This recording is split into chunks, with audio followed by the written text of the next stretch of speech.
Olá, sejam bem-vindos ao canal Vanguarda Logística e neste vídeo falaremos sobre o custo de uso de um veículo de serviço, um veículo de aplicativo, um veículo de entrega, um táxi. O custo de uso desse veículo. Basicamente, o custo de uso de um veículo de serviço ele se divide em dois componentes, os custos fixos e os custos variáveis. Nessa inserção, falaremos sobre os custos fixos. Custos fixos. O que são custos fixos? Falaremos de um de cada vez. E, claro, reduziremos ao máximo os custos fixos para simplificar a nossa inserção. O primeiro custo fixo que nós temos de um veículo é a sua depreciação. Então, vamos considerar uma situação hipotética. A pessoa tem R$60 mil e emprega em um veículo. Esse veículo, ele começa a perder valor.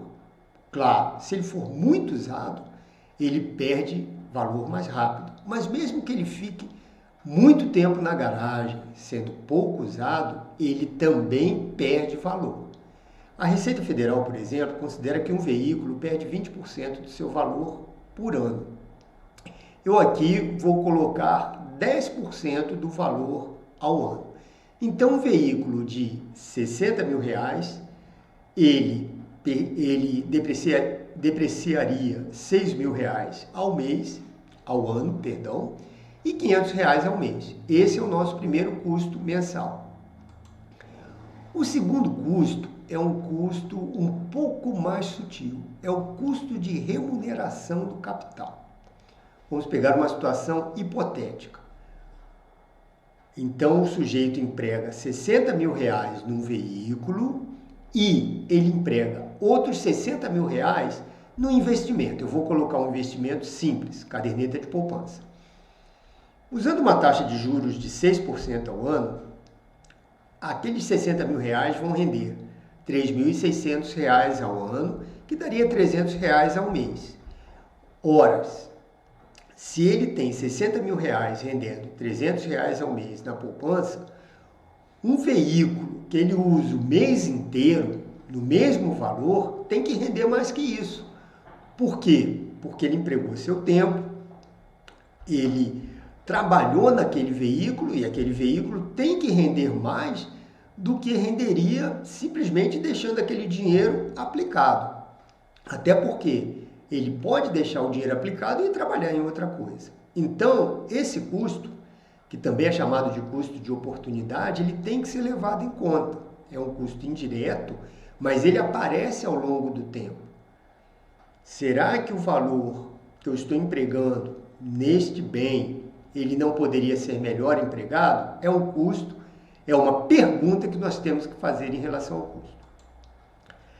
Caso o veículo tenha sido financiado, você vai pagar apenas as parcelas. Então, o sujeito não vai imobilizar todo o seu capital naquele veículo. Mas, de qualquer forma, ao final do financiamento, aquele veículo será dele. Então, ele vai ter que considerar a depreciação e, claro, o custo das parcelas de financiamento. Se o veículo for alugado, já é diferente, seria apenas o aluguel, não entra depreciação. Finalmente, tem um outro custo fixo, que são as taxas de um veículo, que seria o IPVA e o licenciamento. Eu aqui coloco R$ 1.500 ao ano, que seriam R$ 125 ao mês.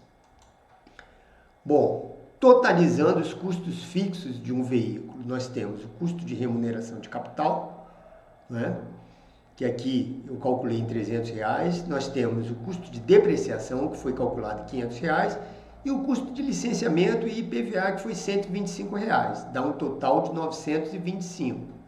Lembrando que o custo de depreciação do capital e o custo de remuneração do capital, o custo de oportunidade, eles não aparecem. Eles vão aparecer ao longo do tempo, quando você tiver de repor o seu bem. Aí eles vão aparecer. Então, eles são considerados custos indiretos. Eles não vão sair do seu bolso, mas eles vão se manifestar quando você tiver de repor o bem. Eu agradeço a atenção dos senhores, os convido a visitar a nossa página, vanguardalogistica.com, e a nos acompanhar nos próximos vídeos, em que falaremos sobre os custos variáveis e a totalização de custos de um veículo de serviço. Muito obrigado e até breve.